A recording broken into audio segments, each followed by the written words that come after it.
खबर उत्तर प्रदेश के मथुरा से है। मथुरा के जवाहर बाग की बागवानी विभाग की करीब 100 एकड़ जमीन पर अवैध कब्जे को हटाने पहुंची पुलिस और कब्जाधारियों के बीच हुए भीषण संघर्ष में एसपी सिटी मुकुल द्विवेदी और थाना प्रभारी संतोष कुमार की मौत हो गई है, जबकि अतिक्रमण हटाओ अभियान का विरोध कर रहे 5 लोगों की मौत भी हो गई और 40 से ज्यादा लोग घायल हो गए हैं। पुलिस महानिरीक्षक कानून और व्यवस्था ने बताया है कि करीब 3000 अतिक्रमणकारियों ने पुलिस दल के मौके पर पहुंचने पर उस पर पथराव किया और फिर गोली चलाई। पुलिस ने पहले लाठीचार्ज किया और आंसू गैस के गोले छोड़े और फिर जवाबी कार्रवाई के तहत गोली चलाई। इलाहाबाद हाईकोर्ट ने एक जनहित याचिका पर सुनवाई करते हुए हाल ही में प्रशासन के अधिकारियों को वो जमीन खाली कराने का आदेश दिया था।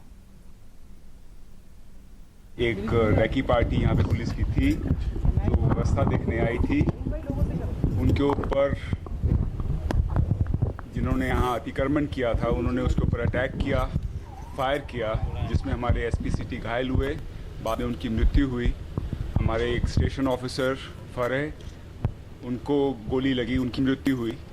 कांस्टेबल्स हमारे जख्मी हुए, हमारे सीओ साहिबान जख्मी हुए। अभी तक जो है हमारे पास लगभग 12 बॉडीज हमारे पास हैं, अभी सर्च जारी है।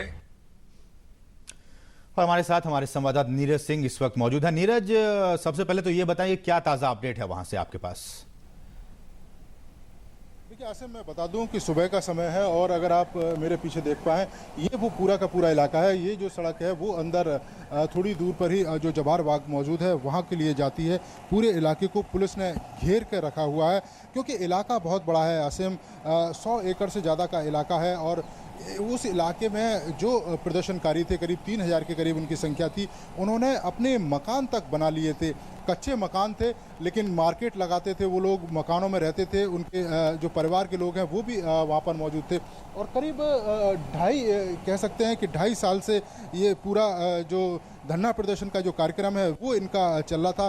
कोर्ट ने जब दिशा निर्देश दिए उसको खाली कराने के लिए तो पुलिस वहाँ पर पहुँची और पुलिस जैसे ही उस जवाहर बाग में अंदर प्रवेश करती है, पुलिस के ऊपर फायरिंग शुरू हो जाती है। आप समझ सकते हैं कि जब एक एसओ को सिर पर टारगेट करके गोली मारी तो क्योंकि जो पेड़ पर चढ़े हुए थे वो प्रदर्शनकारी और इसके अलावा एसपी सिटी उनको भी गोली लगी, जिनकी इस हादसे में मृत्यु हो गई। हमारे पास जो जानकारी आई है उसके अनुसार पर कि 12 जो लोग हैं उनकी डेथ हो चुकी है। हालांकि अभी भी बड़े इलाके में जो सर्च का काम है वो लगातार चल रहा है क्योंकि इलाका बहुत बड़ा है।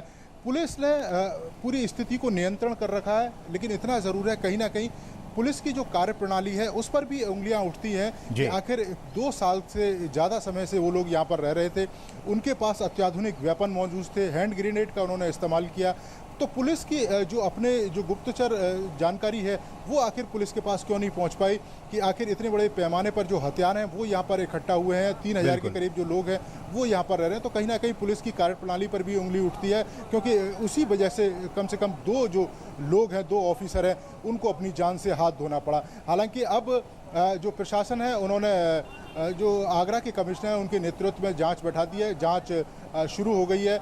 और लेकिन अभी भी अगर हम पूरे इलाके को देखें, बड़े पैमाने पर जो हथियार हैं आसिम वो बरामद किए गए हैं। इसके अलावा बड़े पैमाने पर लोग हैं उनको भी गिरफ्तार किया गया है। अभी भी कई सारे जो इलाके हैं मथुरा के वहाँ पर छापेमारी की कार्रवाई चल रही है क्योंकि जब पुलिस का एक्शन हुआ उसमें बड़ी संख्या में जो प्रदर्शनकारी हैं वो वहाँ से भाग भी गए। और ये जो प्रदर्शनकारी है वो एक जगह के नहीं है, अलग अलग जगह के हैं। कोई बिहार का है, कोई झारखंड का है, कोई छत्तीसगढ़ का है। इस अलग अलग जगह से इकट्ठा होकर पिछले 2 साल से वो यहाँ पर प्रदर्शन कर रहे हैं और उनकी मांगे भी बड़ी अजीब तरह की मांगे थी। 1 रुपये में 40 लीटर पेट्रोल, 1 रुपये में 60 लीटर डीजल, इस तरह की उनकी मांगे थी। जी, बहुत बहुत शुक्रिया नीरज, इन तमाम ताज़ा अपडेट्स को मथुरा से हम तक पहुंचाने का आपका बहुत बहुत शुक्रिया।